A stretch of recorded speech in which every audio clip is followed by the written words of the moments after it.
অনেকদিন ধরেই ভাবছিলাম আমার বাইক রনিনটাকে আরও হ্যান্ডসাম বানাতে হবে, মানে অ্যাক্সেসরিজ আপগ্রেড করতে হবে। তাই বেরিয়ে পড়লাম কলকাতার দ্য চেইন গ্যাংয়ের উদ্দেশ্যে এই গরমের মধ্যে। যারা বাইক নিয়ে একটু এক্সপেরিমেন্ট করো বা করতে ভালোবাসো তারা তো এদের নাম শুনেছই। টিভিএস কোম্পানির স্যাডেল স্টে, যেটা রনিনের জন্য স্পেশালি ডিজাইন করা হয়েছে, সেটা অ্যাকচুয়ালি কোনো কাজের নয়। আমি ইনস্টল করেছি, আমি অনেক প্রবলেম এতে ফেস করেছি এবং পিলিয়ন রাইডারটা অনেক প্রবলেম ফেস করে। ইভেন স্যাডেল ব্যাগ লাগালে এটা ডেফিনেটলি আমার টেল লাইটে ইম্প্যাক্ট করছে, মানে ইন্ডিকেটার লাইটসগুলোতে। তাই স্যাডেল স্টে চেঞ্জ, সঙ্গে ফগ লাইটের পজিশন, আরও কিছু ছোটোখাটো চেঞ্জেস আছে, যেটার জন্য আজকের এই প্ল্যানটা করা। ভিআইপি রোড ক্রস করে বাইপাস ধরে এগিয়েছিলাম চিংড়িঘাটার দিকে। এরপর চিংড়িঘাটা ক্রস করে মা ফ্লাইওভারকে পাশ কাটিয়ে রুবি থেকে লেফট টার্ন। আর তারপর চলছি অনেক ভিতরে। ফাইনালি চেইন গ্যাংয়ের আস্তানাটা খুঁজে পেলাম, যেখানে রাস্তা গিয়ে শেষ হলো। এটা ভগবানপুরের এরিয়ার মধ্যেই পড়ে। উইকেন্ডে গেছিলাম, বিশাল লাইন, ওয়েট করতে বললো, যদিও আগে থেকে আমার অ্যাপয়েন্টমেন্টটা কিন্তু নেওয়াই ছিল। এই ফ্যানের ভরসায় বসেছিলাম, যার নিজেরই কোনো ভরসা নেই। গরম হাওয়াতে আধা ভাপা বানিয়েই দিয়েছিল। আর একে পাশ কাটিয়ে বাইরেও বেরোনো যাবে না, কারণ সূর্যদেব ফ্রাইড করার জন্য ওয়েট করছে। আরে দাদারা, যাচ্ছেন কোথায়?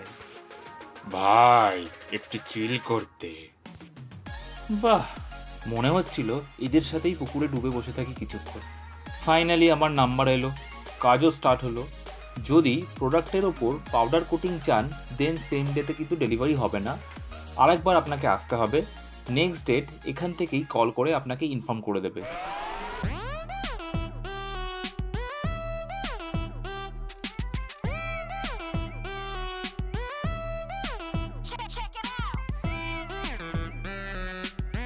তবে মানতেই হবে, এদের বিজনেস স্ট্র্যাটেজিটা কিন্তু খুব ভালো।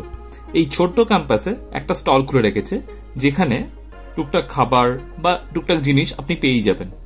কারণ প্রথমে এটা তো আপনাকে ওয়েট করাবে, তারপর আপনার খিদে পাবে, আর ডেফিনেটলি আপনি ওখান থেকে পারচেস করবেন। তো সাইড বাই সাইড এই একটা বিজনেস কিন্তু এদের হয়েও যাচ্ছে। মাল রেডি, ইনস্টলেশন স্টার্ট হয়ে গেছে। পুরনো স্ট্যাডেল স্টে খুলে নতুনটা লেগে গেল।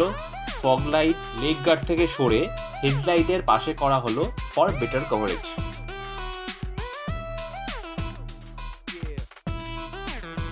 গাড়ি রেডি। কেমন লাগছে তোমরা কিন্তু অবশ্যই কমেন্টে জানিও। এবার স্টোরিতে সবচেয়ে কষ্টের জায়গা, বিল পেমেন্ট। মানছি এদের কস্টিংটা বেশি, বাট এরকম মডিফিকেশনের কাজ কলকাতা সহ ওয়েস্ট বেঙ্গলের খুব কম জায়গাতেই হয়। এটুকু বলতে পারি, কেউ নিরাশ হয়ে আপনারা ফিরবেন না এখান থেকে। আর কলকাতার কাছাকাছি এরকম একটা সুন্দর জায়গায় আপনি চান্স পেয়ে যাবেন কিছুক্ষণ টাইম স্পেন্ড করারও। তাহলে আজকের জন্য টাটা।